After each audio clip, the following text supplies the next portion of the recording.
Hello, I'm going to be reading piece 1 from my collection Asterism.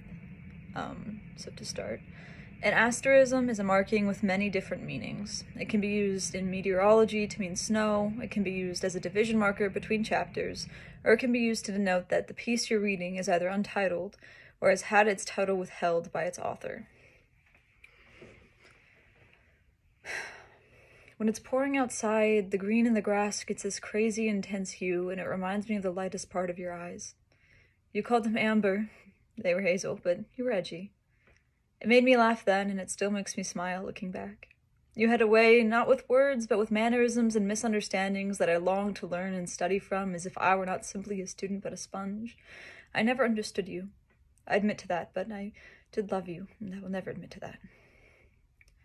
We were sitting in a diner one night while it was raining. No grass in sight, but your eyes never left mine aside from for a moment to free a paper from its straw by blowing it at me.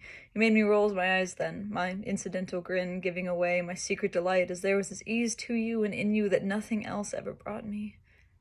It was impossible to hide those micro-emotions no matter their intention, whether it be delight or anger or hurt. You could read me like my thoughts were plastered on a billboard above my head in simpler language than I'd use when I spoke.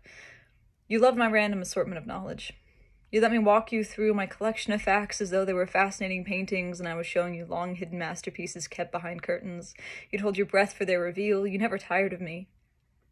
You never neglected my need of constant attention, even though I often attempted to ignore it, thinking it better for you. You'd reassure me that there was no better for you, that I was the best good you'd ever had, and your eyes reminded me of trees when it rained.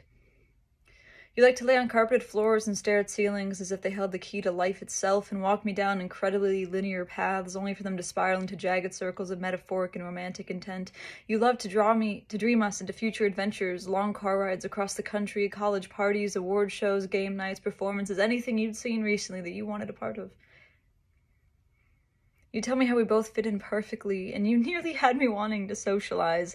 I'd never wanted anything as much as I did you, but you had me wanting life and more of it. You had me breathing, not out of necessity, but to have and feel the air in my lungs. You had me running, not away from my past or problems, but towards a horizon of seemingly endless adventure. You made me want to adventure.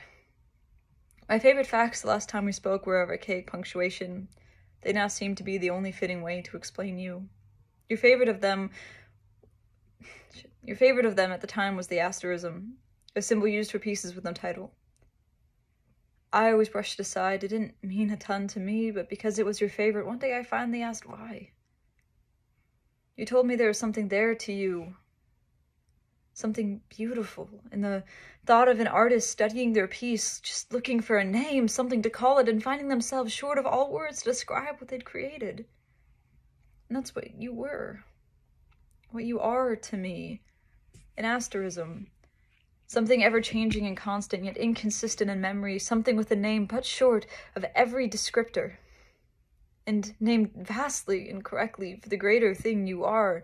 You told me that I made you short of words, but words are my art form, and you are the purest form of art in my reality. The asterism. I hope through these pieces I managed to explain you properly.